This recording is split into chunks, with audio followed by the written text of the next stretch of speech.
beautiful, but it's a penal colony, and we're looking at all the old ruins. Apparently a couple of bushfires have been through here. It's very ominous, and an ominous day. It's possibly going to rain, but we're going to see how much footage we can get for you. And yeah, we've been hanging out to come here for a long time, so this will be cool. This building was known as a penitentiary. Originally it was a flour mill and granary, but failed. So it was then converted into a 4-storey penitentiary. This was known as a secondary prison. There were 136 cells for prisoners of bad character on the lower levels, and the top floor provided space for 480 better behaved convicts.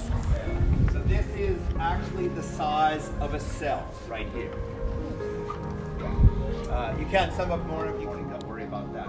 Punishments here: wearing heavy leg irons, 3.5, 6.5, 13 or 18 kilogram leg irons. You work in your irons, you come back here and sleep in your irons as well. Also up to 30 days solitary confinement on bread and water, and lashes on the back with a cat of 9 tails. Do we have anyone here visiting from Queensland? Just put your hand up if you are from Queensland. Yes, there's a couple of ladies and gentlemen in the back, and this young couple as well. You Queenslanders, always doing it bigger and better than anybody else. At Moreton Bay Settlement, you could receive as many as 300 lashes on the back with a cat of 9 tails. 100 is the maximum here. Have any of you here had the opportunity to visit Norfolk Island? Anyone been out to Norfolk? This couple's been to Norfolk. At Norfolk, you could receive 300 as well. Here, 100 is the maximum. Now, could you imagine a man passing out while receiving 100 lashes on the back with a cat of 9 tails? Do you think they stop the flogging if you pass out? God, you people are hard. Of course they stop the flogging. They want you to remember every lash you receive. How can you remember it if you're passed out?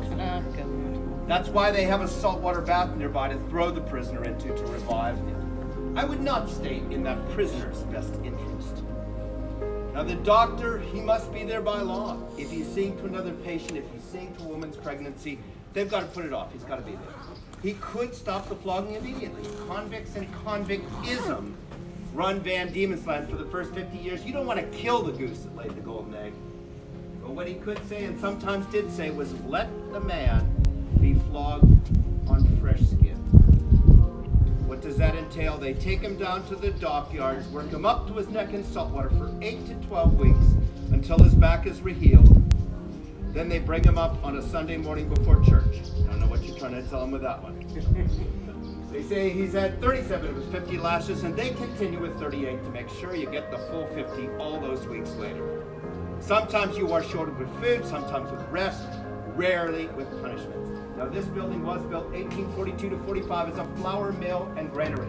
And right behind these two gentlemen right here was a 35-footer, 10-meter overshot water wheel that powered this grist mill, grinding up the wheat 2 months of the year. How do you think they powered it the other 10 months? Convict power indeed. 36 men on a giant treadmill. The convicts call it the everlasting stare. Amongst other things I cannot repeat here in mixed company.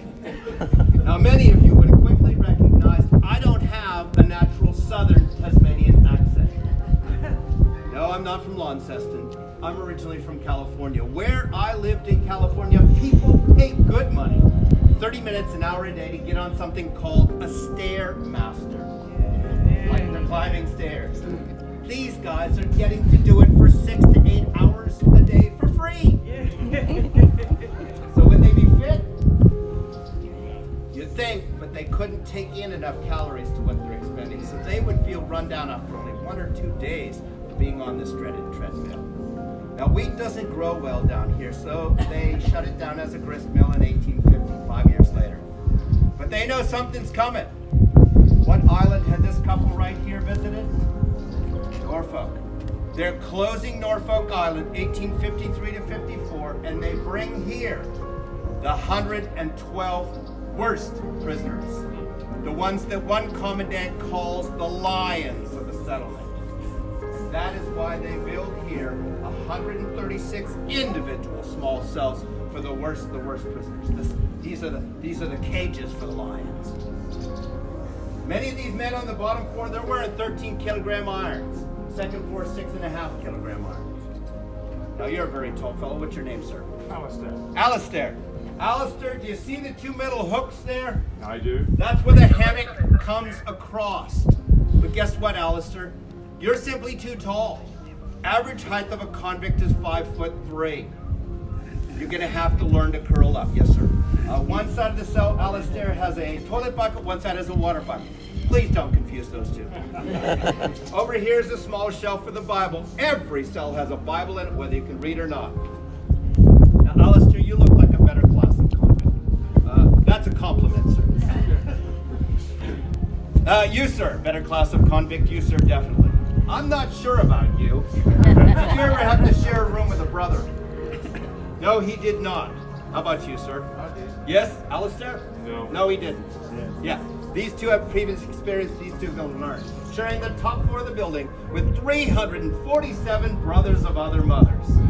One large dormitory-style accommodation for 348 men. They have overseers to make sure no shenanigans are going on. But what are these guys receiving in the way of nutrition? Twice the nutrition as the average free person on the streets of London. Here that consists vegetable-wise of potatoes, turnips, and cabbages. 348 men on the top floor of that building eating turnips and cabbages. A woman on my tour yesterday said, "Did somebody light the match and blow the roof off?" No, don't tell them that in the visitor center, I'll get fired. It was a bushfire 20 years after this place closes as a prison. Third floor, Roman Catholic chapel, dining hall here for the men up above. 3 nights a week, they do teach the men who desire to read and write. Very little free education back in Britain until the 1870s. Here it is free after you put in an 8 to 10 hour day working. Also a library up there. Guess how many books were in that library? Sometimes people say, 1, the Bible. I am sure the Bible is well represented, but surprisingly there were over 13,000 volumes in that library. It was quite a large library for its day. I would love to know if they had a copy of my favorite Charles Dickens book, Oliver Twist, written in 1837. Do you file it under entertaining or education? Now just in front is the muster yard, and you'd all be mustered out to make sure you would not run away. Now clearly, many of you here are in fact women. I'm going to forget for the moment that you are and say you're all unskilled males. You'll all be assigned to the dreaded centipede carrying gangs. Oh, you should be shaking in your shoes right now. That's the worst thing to be assigned to. Do all of you know what a centipede is? Yes. It's a long, narrow insect with a lot of little legs. And I'll get you guys to look just past these two gentlemen right here and you folks over here, just past Alistair. Just where that woman's walking, do you see that tall blue gum tree? You cut that tree at the base and at the 4th or 5th branch, and up to 100 men squared off with broad axes and physically carry that timber down from the forest on their shoulders. Now what happens if you're taller like Alistair or this gentleman right here? You take the load. You think it bothers the shorter person next to you that you're doing all the work? They're happy as Larry sitting next to a 6-footer like myself as they're cruising along for the ride. Because remember, average height of a convict male, 5'3". Now what happens if one of them falls? Now your name, sir? Philip. Philip, what happens if Philip falls? Everybody else. Yeah, sometimes when Philip falls, the men on either side of him fall, the ones on either side of them fall, and it's like dominoes going down. And the tree comes down crushing Philip. Sorry about that, Philip.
highlight of our visit was that we took a boat cruise around Mason Cove. Two of the points of interest on this boat cruise was firstly the Isle of the Dead, which between 1833 and 1877 around 1,100 people were buried here. And the other significant point that we looked at was Point Pure Boys Prison, which operated between 1834 and 1849, and this was primarily for juvenile offenders in the British Empire. The boys were aged between 14 and 17.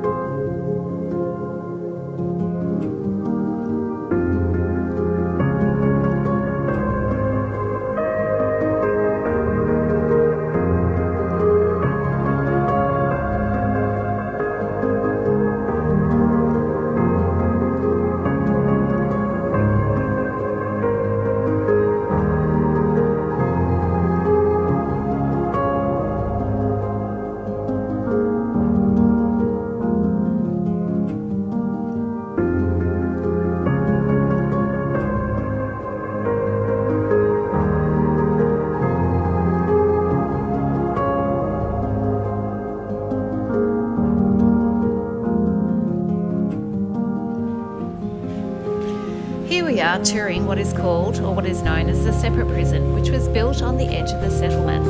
It was built with 4 wings radiating from a central area, allowing for close supervision of prisoners.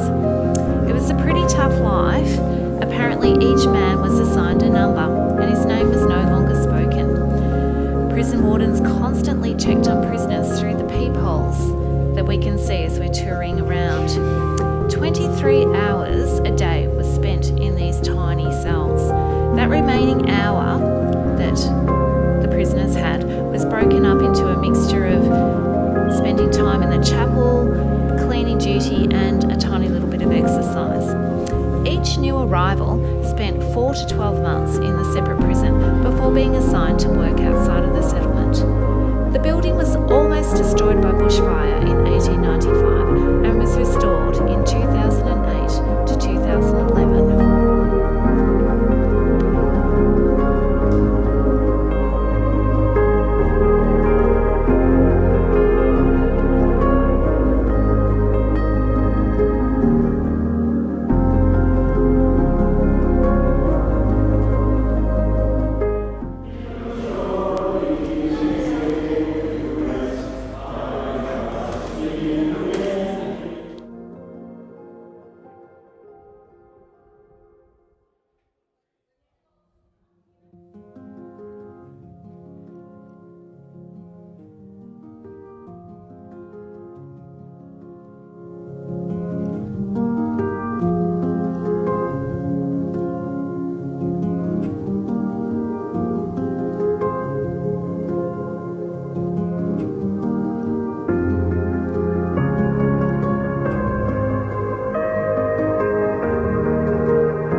To abandon ship. It's so wet and rainy, which part of us is rejoicing for all the bushfires. This will be really great for us, but it just wasn't possible to keep walking around out there because we weren't prepared. No umbrellas, no nothing. So anyhow, we saw the most part of it, and that was really good. We'll have to come back another day to see the rest of it, Chris. Anyhow, ciao, meow for now. And if you enjoy what we're doing, please subscribe to us on YouTube and hit that like button. See you next time.